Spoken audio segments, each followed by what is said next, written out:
कहा था कि कश्मीर की समस्या का समाधान गाली या गोली से नहीं होगा, बल्कि कश्मीरियों को गले लगाने से होगा।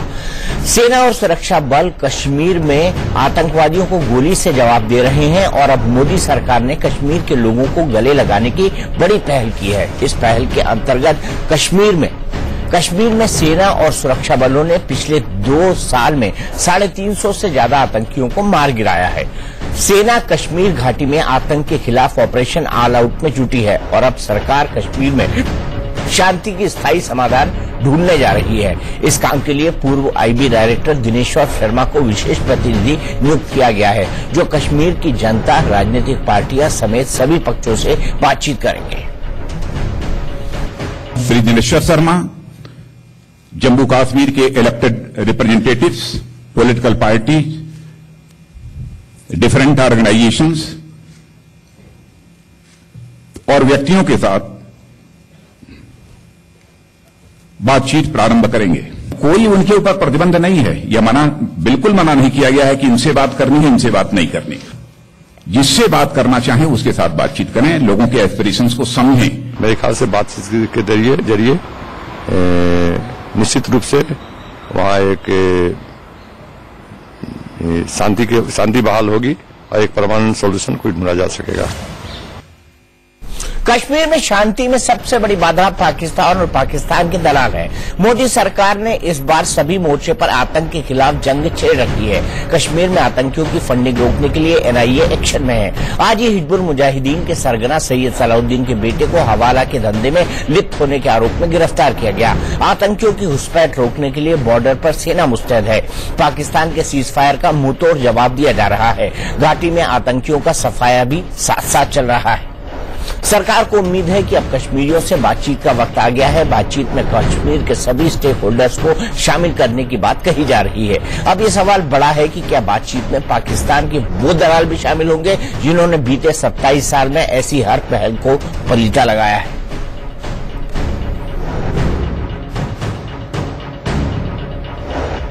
दिनेश्वर शर्मा को मुश्किलात होने वाली है, तो उनको कुछ लोगों को अल्टीमेटली छुड़वाना पड़ेगा बजाय अरेस्ट करने के। तो शायद दिनेश्वर शर्मा को कश्मीरियों से पहले एनआईए से भी बात करनी पड़ेगी। पाकिस्तान से जो बात करेंगे उसमें हमारा होगा कि पाकिस्तान किस तरह हमारा जो उसने अनधिकृत कब्जा किया हुआ उससे पीछे हटे। सो बाउंड्री क्वेश्चन पे हम पाकिस्तान से बात करना हूं। मैं समझता हूं इस बारे में पाकिस्तान से बात करनी चाहिए। मुझे तो ऐसा लगता है कि चूंकि US secretary of state Tillerson Hindustan आ रहे हैं, तो ये शायद इंटरनेशनल प्रेशर के अंदर ये किया जा रहा है। ये तो गवर्नमेंट ऑफ इंडिया को कहना चाहिए, मैं क्यों कहूंगा। ये उनको गवर्नमेंट ऑफ इंडिया से पूछो, होम मिनिस्टर से पूछो कौन है स्टेक होल्डर्स। अगर गवर्नमेंट ऑफ इंडिया ये ने यही डिसाइड नहीं किया कि स्टेक होल्डर कौन है, तो फिर क्या आगे दीवारों से वो बात कर रहे हैं। जम्मू कश्मीर के बारे में जानने की जरूरत है कि जम्मू कश्मीर की समस्या क्या है। आज के नेताओं को और खासकर इस सरकार में जो आज है भारतीय जनता पार्टी की, ये तो सिर्फ आरएसएस का ढोल बजाते फिरते हैं। I want to ask Government of India first and the Home Minister himself. What happened to the previous interlocutors report? They spent 2 years in this state. All the 3 regions they covered. A huge report was produced, which is collecting dust in Delhi. तो इसी पर महाबहस करने के लिए हमारे साथ कई खास मेहमान जुड़े हुए हैं। हमारे साथ है गौरव भाटिया, सुप्रीम कोर्ट के वरिष्ठ वकील हैं और नेशनल स्पोक्स पर्सन है भारतीय जनता पार्टी के। हमारे साथ जुड़ गए हैं रमीज महदूमी साहब, जो कि स्पोक्स पर्सन है जेएन के यंग जर्नलिस्ट एसोसिएशन के। हमारे साथ इनामुन नबी साहब जुड़ गए हैं, जो कि स्पोक्स पर्सन है आवाम एतिहाद पार्टी के। दोनों श्रीनगर स्टूडियो से जुड़े हुए हैं। और साथ ही साथ हमारे साथ फिलहाल 3 मेहमान हैं और 2 जो और जुड़ेंगे वो हैं आरएसएन सिंह साहब, जो कि स्ट्रैटेजिक मामलों के अफेयर्स के जानकार हैं, और अमित कौल, जो कि एक कश्मीरी पंडित है। सबसे पहले नबी साहब आपसे जानना चाहूंगा, बड़ा सीधा सवाल, क्या हुर्रियत के लोग बैठेंगे बातचीत के टेबल पर या इस बार भी पलीता लगा देंगे? मैं पहले आपसे रिक्वेस्ट कर रहा हूं, अगर आपको मेरा नाम बुलाना होगा तो आप इनाम के नाम से मुझे पुकारे, क्योंकि नबी हमारे प्रॉफिट का नाम है। ठीक है, ये शोभा नहीं देता कि अगर आप नबी के नाम से मुझे पुकारेंगे। ठीक है, इनाम साहब माफ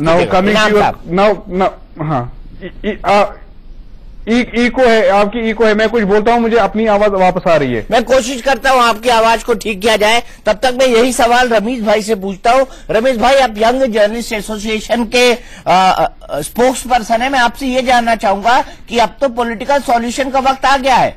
सरकार ऑल आउट ऑपरेशन भी कर रही है, हुर्रियत की फंडिंग की जो गलत फंडिंग है उसकी जांच भी कर रही है, और साथ ही साथ आपसे बातचीत करने को भी राजी है।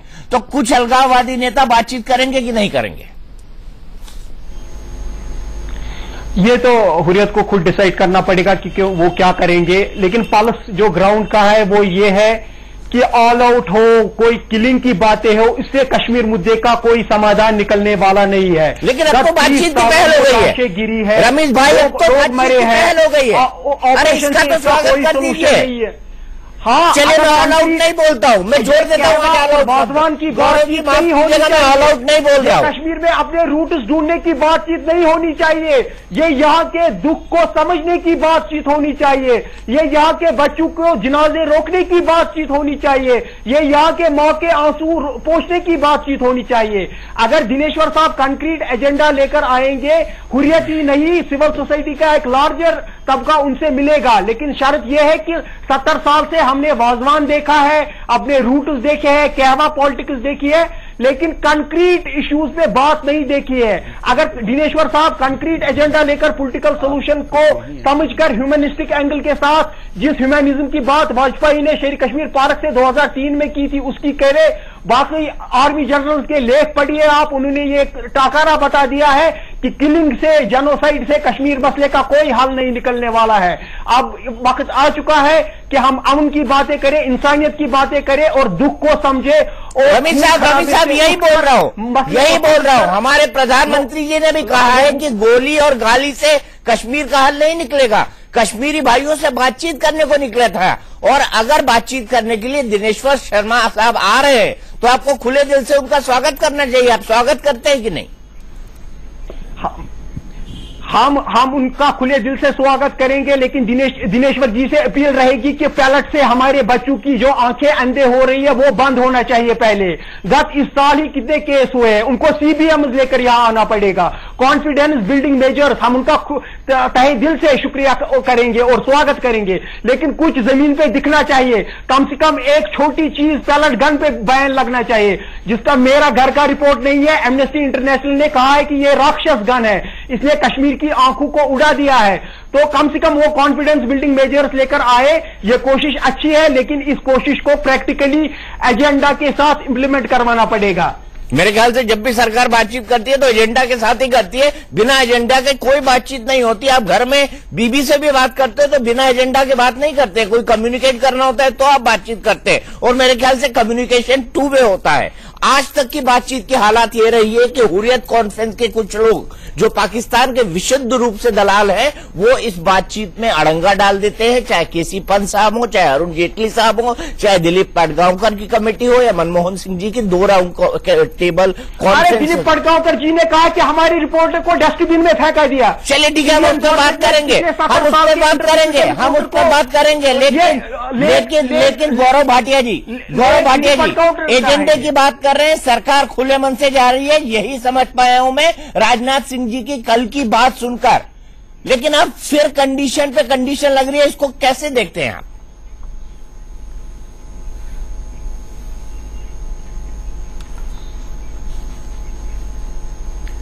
नहीं दीपक जी, मैं समझता हूं कि बहुत ही सराहनीय कदम है ये सरकार द्वारा, और चाहे श्री नरेंद्र मोदी जी हों, चाहे श्री राजनाथ सिंह जी हों, चाहे अरुण जेटली जी हों, सब लोग कश्मीर गए हैं, वहां की आवाम और जनता से बातचीत भी करी है, और ये एक बहुत ही ईमानदारी से अच्छी शुरुआत की जा रही है, जिसमें श्री राजनाथ सिंह जी ने भी कल कहा था कि हम वहां के लोगों से बात करना चाहते हैं, उनकी क्या परेशानियां हैं, किस तरह से केंद्र सरकार एक सकारात्मक भूमिका निभा सकती है। वहां के बच्चों के हाथ में जो कुछ लोगों ने अपने मंसूबे सच करने के लिए पत्थर दे दिए, उनको वापस किताबें मिले।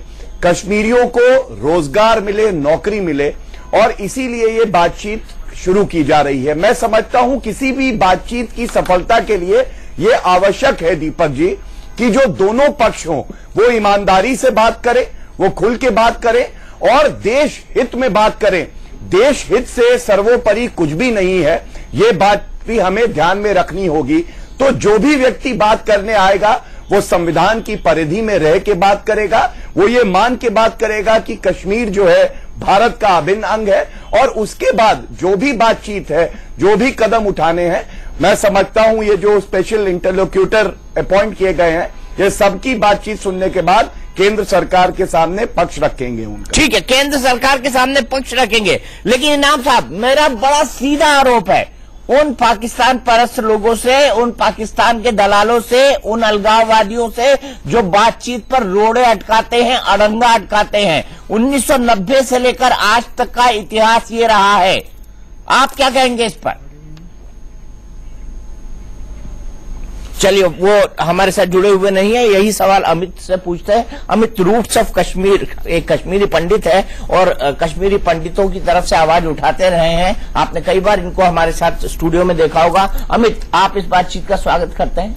बिल्कुल दीपक, मैं स्वागत करता हूं, और सबसे बड़ी बात यही है कि इस बातचीत का फायदा तब है जब हम वहां की अवाम, जो आम जनता है, उससे बातचीत करें, ना कि अलगाववादियों से या जो पाकिस्तान का एजेंडा चलाना चाहते हैं। बिकॉज सबसे बड़ी इंपॉर्टेंट चीज ये है कि वहां की अवाम जो दिन रात बेरोजगार हैं कुछ लोग, या चाहे वो कश्मीर में कश्मीरी पंडित जम्मू में विस्थापित हैं, क्योंकि आप ये देखिए बहुत सारी डिबेट्स कल से हो रही हैं, पर कहीं पर भी कश्मीरी पंडितों का मुद्दा नहीं उठाया जा रहा, और वो एक बहुत बड़ा पार्ट और इंटीग्रल पार्ट है इस पूरे बहस का।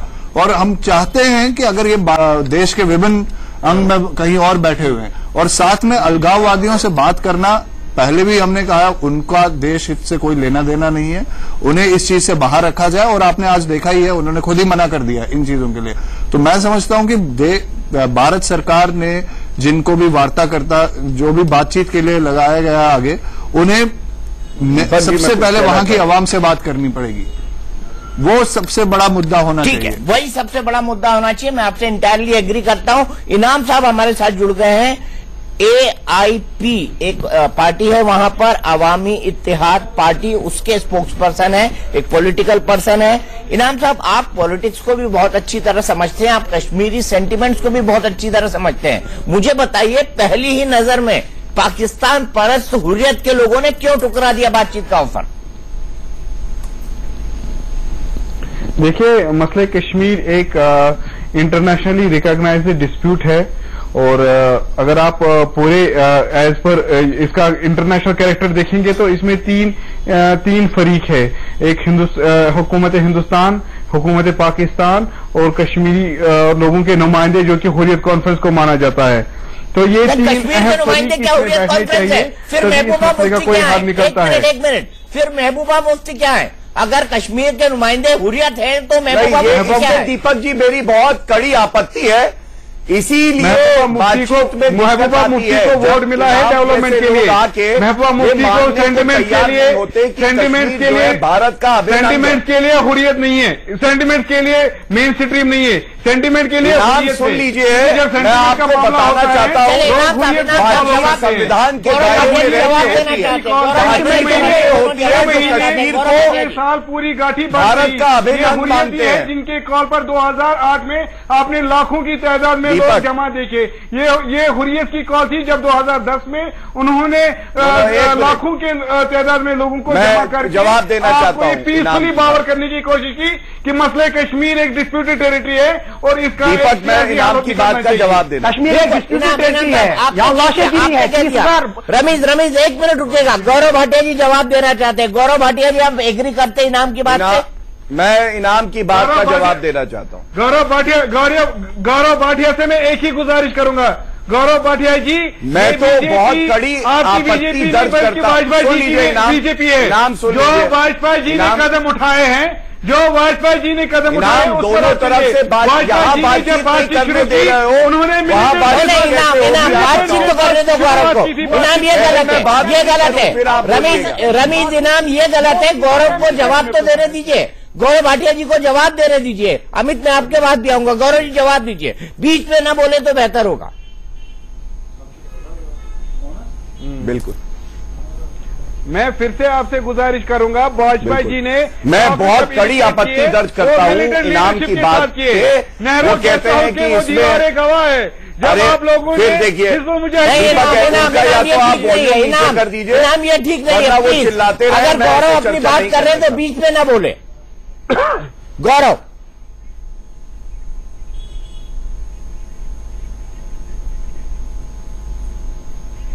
हाँ जी, दीपक जी, मैं सबसे पहले यह कहना चाहता हूं, कड़ी आपत्ति दर्ज करता हूं एक भारतीय होने के नाते, जिस तरह से इनाम ने कहा कि भाई ये डिस्प्यूटेड टेरिटरी है, कश्मीर भारत का अभिन्न अंग है, जो बातचीत होगी संविधान के दायरे में रहते हुए होगी। और यह भी मैं बता दूं कि बातचीत का मतलब यह नहीं होता कि कोई इलीगल एक्टिविटी करे, पाकिस्तान से रुपया ले, बच्चों के हाथ में पत्थर दे और उससे बातचीत होगी। इंसानियत, कश्मीरियत, जमहूरियत कहती है कि आप बातचीत करें तो स्वच्छ मन से करें, कश्मीर के हित में करें। अगर आप बच्चों के भविष्य के साथ खेलिए, अगर आप चुप हो जाइए, चुप हो जाइए, चुप हो जाइए, आप चुप हो जाइए, चुप हो जाइए, नहीं सीखनी है, बीच में मत बोलिए, यही परेशानी है। इसीलिए अमन और चैन नहीं आता, क्योंकि आप जैसे लोग दूसरी विचारधारा को सुनने के लिए नहीं तैयार है। बातचीत कैसे करेंगे? सुनिए, बुरहान वानी जैसे लोगों को अगर हीरो बताया जाएगा तो उसके खिलाफ कड़ी कार्रवाई होगी। और आज भी सैयद सलाउद्दीन के जो बेटे को अरेस्ट किया गया, इसीलिए मैं कुछ कहना चाहता हूँ। गौरव जी एक मिनट, गौरव जी एक मिनट, ये बोल रहे हैं कि कश्मीरियत हमसे नहीं सीखनी है। आप हमारे भाई हैं, आप हमारे भाई हैं, अमित कोल भी आप में से ही एक है, तो क्या हमको पाकिस्तान से कोई आकर कश्मीरियत सिखाएगा? बताइए आप। नहीं, हम अगर आपके भाई होते तो आप कभी बम्बार्डमेंट की सिफारिश नहीं करते, आप कभी ऑपरेशन कैच की सिफारिश नहीं करते, आप कभी पैलेट चलाने की सिफारिश नहीं करते, आप कभी भी सीएसए के तहत। एक मिनट, जो वहां पर इनकाउंटर होते हैं, जो बाकी चीजें होते हैं, वो एंटी नेशनल एक्टिविटी के चलते होते हैं। सिंह साहब, मैं आपको जोड़ना चाहूंगा यहाँ पर। मेरे ख्याल से रमीज को और इनाम साहब को क्लियर करना चाहिए कि भारत के लिए कश्मीर क्या है और कश्मीरियत क्या है। नहीं, देखिए, एक चीज तो मैं आपको साफ कर दूं कि पाकिस्तान को कश्मीरी नहीं चाहिए, उनको कश्मीर की जमीन चाहिए, कश्मीर की नदियां चाहिए, खास करके JNK की नदियां चाहिए, उनको कश्मीरियों से कोई मतलब नहीं है। दूसरी बात ये कह रहे थे कि बमबारी का, तो मैं आपको बता दूं कि जब से पाकिस्तान बना है और जब भी वहां कोई इंसर्जेंसी हुई है, बलूचिस्तान में तो शुरू से ही हो रही है, आपको फाटा में आपने देखा ज़रब-ए-अज़ चल रहा है, और ये पश्तून्स के खिलाफ ये खैबर पख्तूनख्वा में भी पहले कई एक्शंस हुए हैं। हमेशा फाइटर एयरक्राफ्ट यूज किए गए हैं, टैंक्स यूज किए गए हैं, आर्मर्ड पर्सनल कैरियर यूज किए गए हैं, हेलीकॉप्टर गनशिप्स यूज किए हैं। क्या हमने कभी आप वजीरिस्तान पहुंचते हैं कभी? हाँ, ये 70 साल से पॉलिटिकल इशू है। बिल्कुल, ये पॉलिटिकल इशू नहीं है, पॉलिटिकल रिलीजियस इशू है। और वो इसलिए पॉलिटिकल रिलीजियस इशू है कि मैं आपको बता दूं कि पाकिस्तान में बलूचिस्तान और सिंध में वो वहाबाइज नहीं हुए अभी तक। तमाम पाकिस्तान इस्टेब्लिशमेंट के कोशिशों के बावजूद, हफीज सईद के कोशिशों के बावजूद, लेकिन आपका कश्मीर वैली वहाबाइज हो गया है, कश्मीरियत आपसे छीन ली गई है। और आप जैसे जैसे वो वहाबियों की तरफ आप बढ़ते जाओगे तो तबाही आपकी होगी, कल्चर मौजूद है, तबाही रमीज साहब ऐसे बीच में मत बोलिए, रमीज साहब ऐसे बीच में मत बोलिए प्लीज। नहीं, जहाँ हमारे सेंसिटिव,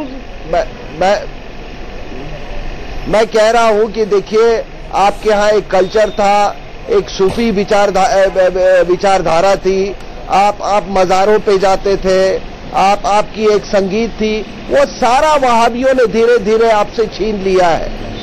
तो ये आप तबाही की तरफ अपने आप को ले जा रहे हो, और इसलिए आपने सही बोला कि ये पॉलिटिकल प्रॉब्लम ही नहीं है, पॉलिटिको रिलीजियस प्रॉब्लम है।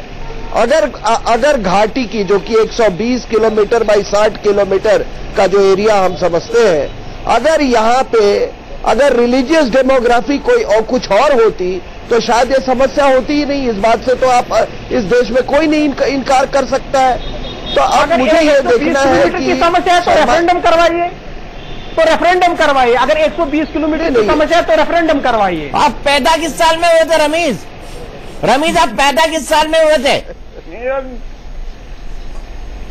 उससे इस मुद्दे का क्या लेना देना? मैं बता रहा हूँ 1947 में क्या हुआ, शिमला समझौते में क्या हुआ, आगरा वार्ता में क्या हुआ, इस्लामाबाद में क्या हुआ, मैं उसका गवाह रहा हूँ। शिमला समझौते को छोड़ दें तो हर समझौते का मैं गवाह रहा हूँ। मैं आपको बताना चाहता हूँ कि आप प्रॉब्लम को बनाए रखना चाहते हैं, आप प्रॉब्लम का सॉल्यूशन चाहते ही नहीं है। मैं ब्रेक के लिए रुक रहा हूं और ब्रेक के बाद आऊंगा तो गौरव के पास चलूंगा और गौरव से जानना चाहूंगा कि उनका पर्सपेक्टिव क्या है। जिस तरह की बातें कश्मीर के दो युवा हमारे साथ कर रहे हैं, इसको लेकर उनका पर्सपेक्टिव क्या है।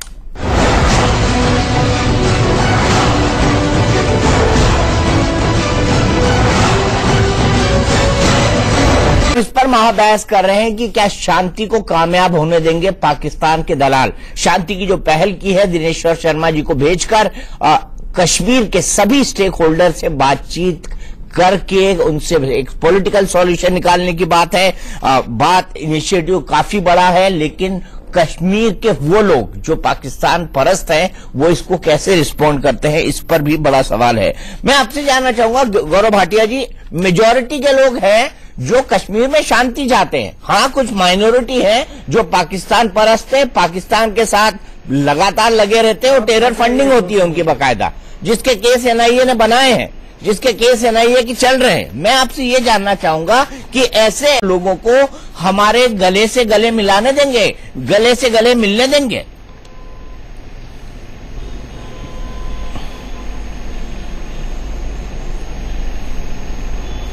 नहीं दीपक जी, बहुत ही वाजिब प्रश्न किया है आपने। और इतना हम लोग जानते हैं कि कश्मीर की जो जनता है, कश्मीर का जो आवाम है, और जब मैं कश्मीर की बात करता हूं, जैसा अभी अमित कौल जी भी कह रहे थे कि जम्मू, लद्दाख और कश्मीर तीनों जगह के लोग, और खासकर कश्मीरी पंडित भी, क्योंकि वो भी कश्मीर का उतना ही अभिन्न अंग है जितना और लोग हैं, इन सबसे बातचीत हो रही है और होनी चाहिए भी। और ये लोग कि केंद्र सरकार बातचीत करना चाहती है। दुखी कौन है, मैं आपको उदाहरण दूं। कल मैं सुन रहा था, कल फारूक अब्दुल्ला, अरे इनाम ये गलत बात है, इनाम गलत बात है, इनकी अलग स्टेट है क्या? अरे जनाब सलीका, थोड़ी सी नजाकत, हमें डिवाइड कर रही है। कश्मीरियत नहीं हो सकती, ये कश्मीरियत नहीं है, ये कश्मीरियत नहीं है। आप पहले बोलो, मैं आपको दिखाता हूं कि एक भारतीय कैसा होता है।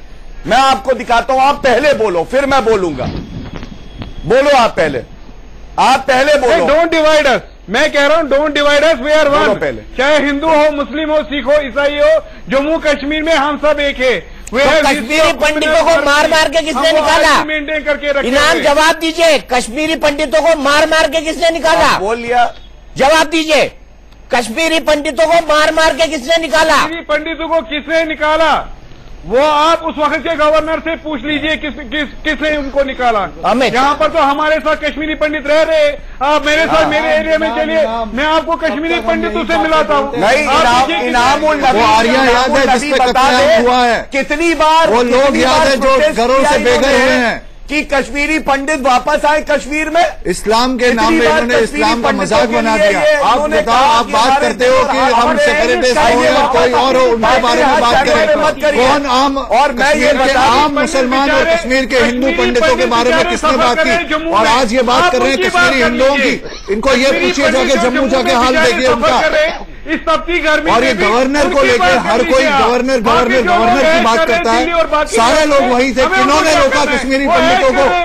जम्मू इनाम क्या वो शख्स थे? क्या वो शख्स थे? इनाम मुझे सिर्फ इस बात का जवाब दीजिए, अगर आपने कश्मीरियत जिंदा है ना, तो क्या वो शख्स थे जब कश्मीरी पंडितों को मार मार के निकाला जा रहा था, उनको जबरदस्ती घाटी से फेंका जा रहा था, क्या वो शख्स थे जो उनके फेवर में खड़ा हुआ था, जो उनके हक में खड़ा हुआ था? देखिए, मैं 87 बॉर्न हूँ, मुझे 90s का कुछ पता नहीं है। तो अभी कहां से गवर्नर को ब्लेम करने लग गए आप? तो अभी कहां से गवर्नर को ब्लेम करने लग गए? एक बात है, चाहे अगर आज आप खड़े हैं कि कश्मीरी पंडितों के साथ जितने लोगों को बाहर भगाया जाता है, बोलिए उनको, क्या बात? वो हमारे भाई हैं। अरे जनाब, क्यों नहीं उनके साथ खड़े होंगे? वो हमारे भाई हैं। भगा के अभी भी जिनको जॉब मिली है वो वहाँ जॉब नहीं कर पाते। माइग्रेंट कैंपों में उनको वापस भेज दीजिए। बाकी कुछ लोगों को मजा आया है हमें डिफेम करने के लिए, अपनी कम्युनिटी को डिफेम करने के लिए। कौन कर रहा है डिफेम? नहीं चलेगी। आज जम्मू में आपको दिखाता हूँ कैसे लोग वहाँ रह रहे हैं। अमित, मुझे गौरव आ रहा है, लोग वहाँ जॉब नहीं कर पाते, जिन्हें नौकरियां कश्मीरी इनाम रमीज एक साथ मत बोलिए, मुझे आपको ऑडियो डब करना पड़ेगा। अमित शांत। गौरव भाटिया जी, क्या इस एटीट्यूड के साथ बातचीत हो सकती है? क्या ये असली कश्मीरियत है? और यही सवाल मैं आरएसएस सिंह से के पास लेके जाऊंगा।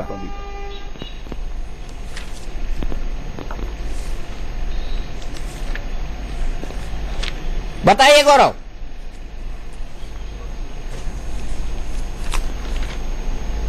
मेरे ख्याल से उन्होंने आवाज नहीं सुनी गौरव ने। हाँ दीपक जी, देखिए मैं अभी सुन रहा था, इनाम उल नबी को ये नहीं पता कि कश्मीरी पंडित बाहर किए गए कश्मीर से किस तरह से, उनको वापस लाने के लिए कितनी बार आंदोलन इन्होंने किया, लेकिन 1947 में कश्मीर भारत का अभिन्न अंग बना तो उसके लिए लड़ने के लिए ये बोल सकते हैं। दूसरी बात, अयूब पंडित को जब मारा गया तो आप लोग कहां थे?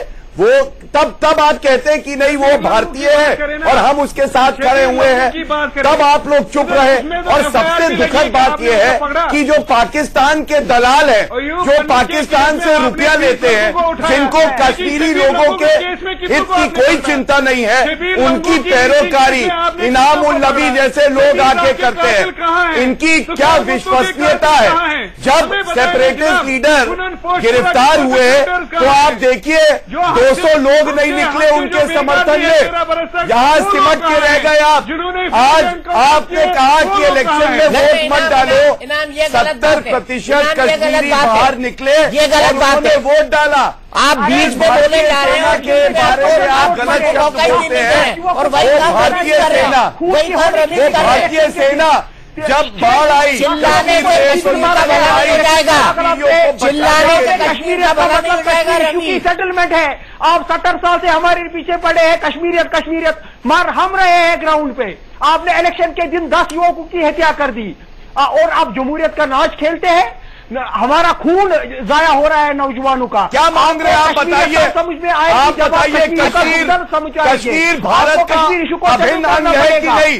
इसका जवाब पहले दीजिए, उसके बाद चर्चा करेंगे। के दिन 10 युवकों को मारेंगे और कहेंगे कि आप पूछ रहा हूँ रमीज, मैं आपसे पूछता हूँ, क्या आप मानते हैं कि कश्मीर भारत का अभिन्न अंग है? यहाँ पर है आप संविधान को मानते हैं भारत के कि नहीं? ये बताइए मुझे, मेरा प्रश्न है आपसे। हिंदुस्तान और पाकिस्तान ने क्या डिनर किए हैं? किसके लिए?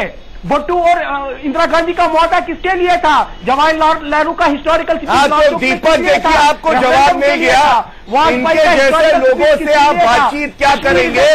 ये लोग तो वो लोग हैं जो पाकिस्तान से रुपया लेके भारत की धरती में रह के भारत को कमजोर करते हैं।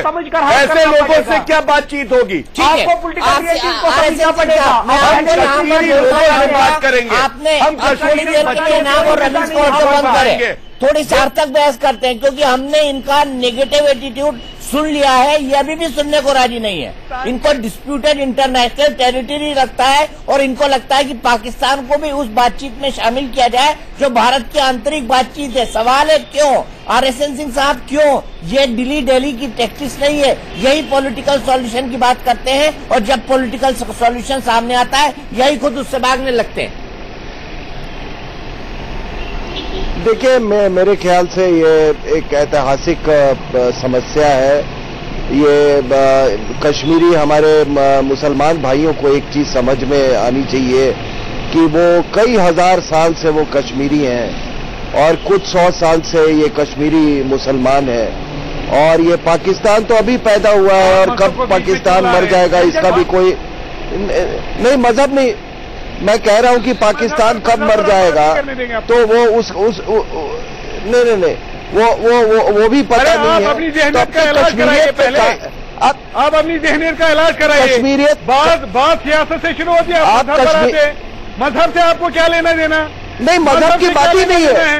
मजहब मैं तो कश्मीरियत पॉलिटिकल बात कर लीजिए। आप हमेशा मजहब के पीछे क्यों पड़े हैं? आप मजहब का नाम मत लीजिए।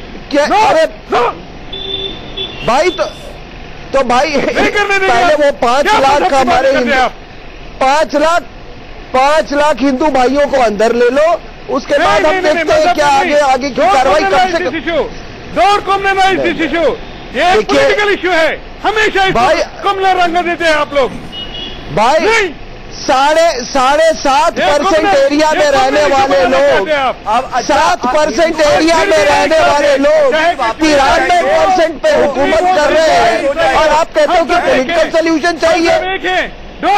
7% एरिया में रहने वाले लोग 93। अरे कहे भाई, कभी आज तक मैंने किसी जम्मूवाइट से प्लेबिसाइट की बात ही नहीं सुनी। मैंने किसी लद्दाखी से मैंने प्लेबिसाइट की बात ही नहीं सुनी। ये कौन सी भाषा? कभी गुज्जर मुस्लिम से मैंने प्लेबिसाइट की बात नहीं सुनी। भाषा कीजिए, ह्यूमैनिटी की भाषा कीजिए, इंसानियत की भाषा कीजिए, प्रोग्रेस की भाषा कीजिए। आपके मुंह से ह्यूमैनिटी का शब्द अच्छा नहीं लगता। आप हमेशा फितना लेकर आते हैं। क्यों नहीं? आप हमेशा नफरत की बातें करते हैं। आप पहले जरा जम्मू में बैठे कश्मीरी पंडितों के बारे में बात करो। इंडिया न्यूज वाले कैसे आपको इजाजत देते हैं? क्यों आप मजहब के बारे में बात करेंगे? I will not allow you to talk about. अगर मजहब नहीं था, अगर मजहब की बात नहीं थी तो कश्मीरी हिंदू को क्यों भगाया गया वहां से? रमीज और इनाम, सुन लीजिए मेरी बात। मेरे पास आखिरी 30 सेकंड है और मैं सिर्फ यही कहना चाहूंगा कि अगर इस मानसिकता से आप बातचीत करने जाएंगे तो कुछ हासिल नहीं होगा। पहले मन में डिसाइड कर लीजिए आप चाहते क्या हैं। पहले मन में डिसाइड कर लीजिए कि आप किस मुद्दे पर बातचीत करना चाहते हैं और पहले मन में डिसाइड कर लीजिए, पहले मिल बैठकर डिसाइड कर लीजिए। मेजोरिटी ऑफ कश्मीरी लोगों से पूछ लीजिए और हुर्रियत को अपना प्रतिनिधि ना बनाइए जो पाकिस्तान के परस्त है, पाकिस्तान के दलाल है।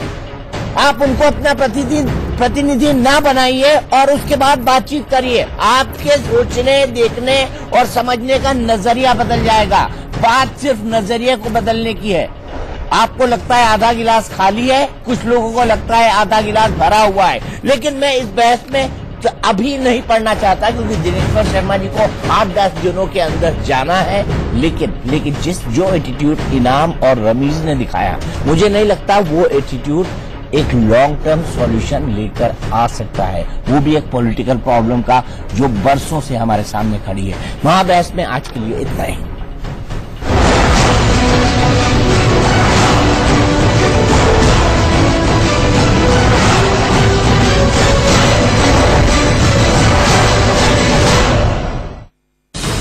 अच्छों को बुरा सा